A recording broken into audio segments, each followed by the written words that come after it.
The Honorable Marcoleta is recognized. Thank you, Madam Chair. I just would like to manifest, since I was Chief of Staff here way back 2004 up to 2024, I've witnessed impeachment proceedings against presidents, one ombudsman, one Chief Justice. Pero wala pa po akong narinig na pag-uusap tungkol sa sufficiency in grounds. Ang naririnig ko lang lagi, sufficiency in form and substance. Ngayon ko lang po yata narinig itong bago na rule na ito, sufficiency in grounds. Could you please clarify me on For the this? satisfaction of the Honorable Marcoleta, please allow the Chair to read Section 7 of the Rules of Impeachment of the House of Representatives adopted by the 20th Congress of the Philippines.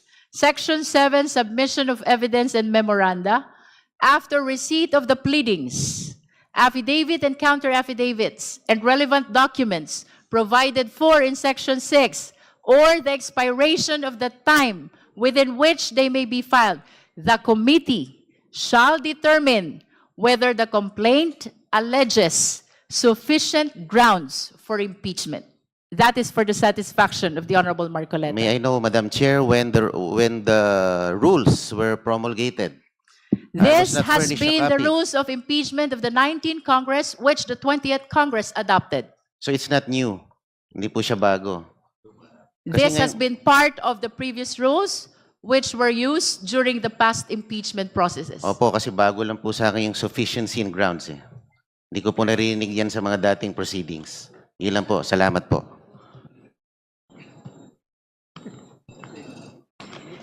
Madam Chair, also again, a manifestation for clarification with the indulgence of the Chair.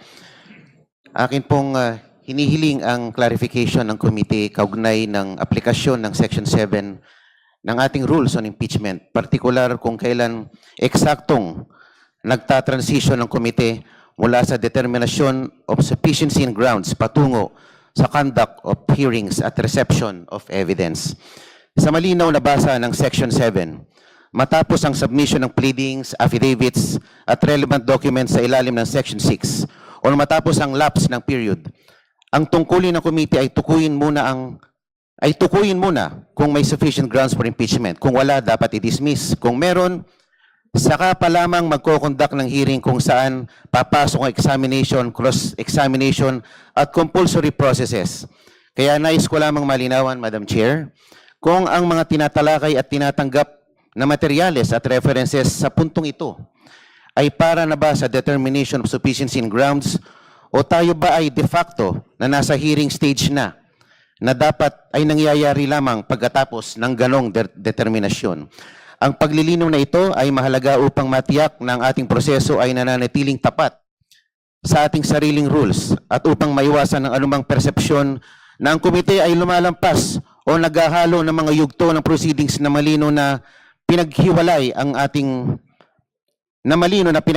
ating rules on impeachment. Maraming salamat po, Madam Chair.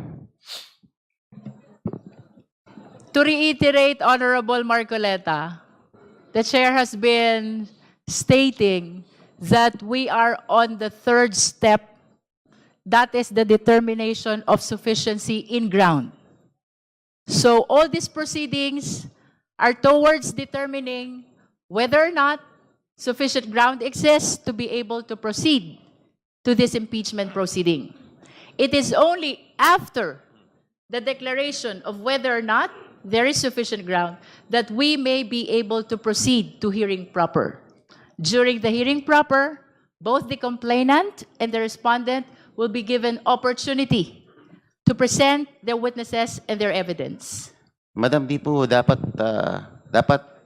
we should have determined the sufficiency in ground before we voted for sufficiency in form and substance. Kasi we already voted for that. I wish to direct the Honorable Marcoleta to the rules of impeachment, Secretariat. Perhaps we need to provide him a copy of the rules. Again, the proceeding before the Justice Committee, Honorable Marcoleta, is summarized into 5. And you can confirm this from the rules of impeachment adopted by the 20th Congress. 1 is form, 2 is substance, 3 is ground, 4th is hearing proper, and 5th is the determination of probable cause. After that, we go to the plenary.